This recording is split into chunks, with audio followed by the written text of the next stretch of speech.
ഓയ് ഓടി വാ, ഒരു ജ്യൂസ് കുടിക്കാം, മുന്തിരി ജ്യൂസ്. ഇന്ന് ജോലി കഴിഞ്ഞ് വന്നപ്പോഴത്തേക്കില്ലേ കുറച്ച് ജ്യൂസ് മുന്തിരി ഇല്ലേ അത് കണ്ടു. അപ്പോൾ കുറച്ച് വാങ്ങി കിട്ടിയ പാത്രത്തിൽ കഴുകി വാരിയിട്ട് അതിൽ കുറച്ച് വെള്ളവും ഒഴിച്ച് അങ്ങോട്ട് ഗ്യാസിന്മേൽ വെച്ച് തീയിട്ട് കഴിച്ച് കുറച്ച് കഴിഞ്ഞപ്പോഴത്തേക്ക് ഒരേ തിളയായിരുന്നു. തിളയെന്ന് വെച്ചാൽ രാമൻകുട്ടി എന്നെ പൊക്കിയെടുത്ത് എവിടെയെങ്കിലും ഇടറാന്ന് പറയും പോലെ ഒരു തിള കാണുന്നില്ലേ നിങ്ങൾ. കുറച്ച് കഴിഞ്ഞപ്പോൾ എനിക്കൊരു കൗതുകം തോന്നി. ബൈക്കൊക്കെ പോകുന്നുണ്ട് കേട്ടോ അവിടെ കൂടെ.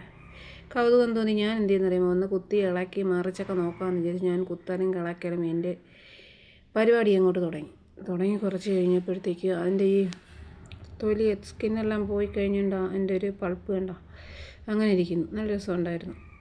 അപ്പോൾ ഞാൻ എന്ത് ചെയ്തു, ഇങ്ങനെ അതിൻ്റെ ഇളവിയ വെള്ളം ഇങ്ങനെ കോരി ഒഴിച്ച് അതിൻ്റെ ആ കളർ തിളക്കി അതിൻ്റെ ഈ കളർ മാറി കടുത്ത കളറായി വരുന്നുണ്ടായിരുന്നു. നല്ല രസമുണ്ടായിരുന്നു. അതിൻ്റെ കളർ കണ്ട് എൻ്റെ ബാല്യം അങ്ങ് ഒഴിച്ചു പോയി മക്കളെ. പിന്നെ എന്ത് ചെയ്യാനാ, അതിനെ ഞാൻ എന്ത് ചെയ്ത് ഒരു വേറൊരു പാത്രത്തിലോട്ട് മാറ്റി തണുപ്പിച്ച് മീൻസ് ആ ചൂട് കളഞ്ഞ് പിന്നെ ഫ്രിഡ്ജിലോട്ടെടുത്ത് വെക്കാമെന്ന് വെച്ച് അതിനെ ഒരു പാത്രത്തിലോട്ടാക്കി ഫ്രിഡ്ജിലോട്ട് വെച്ചു. എനിക്ക് ജലദോഷമാണ് കേട്ടോ, ജലദോഷം മാറിയില്ല. അതിൽ വേറൊരു പാത്രത്തിലോട്ടാക്കി ഫ്രിഡ്ജിൽ വെച്ചിട്ട് അപ്പുറത്തെ ഫിലിപ്പേട്ടൻ്റെ പ്രീത ചേച്ചിയുടെ സുജാത ചേച്ചിയുടെ ആരെയാണെന്ന് അറിയത്തില്ല, എനിക്കൊരു മിക്സിയിലിട്ട് അടിച്ച് കലക്കിയെടുത്ത് ഒരരിപ്പി മേലെ അങ്ങോട്ട് അരിച്ചെടുത്ത് അതൊഴിക്കാൻ വേണ്ടി ഒരു ഗ്ലാസ് എടുത്ത് മക്കളെ. ഗ്ലാസ് വെച്ചില്ലെന്ന് പറഞ്ഞിട്ട് അതങ്ങ് പോയി.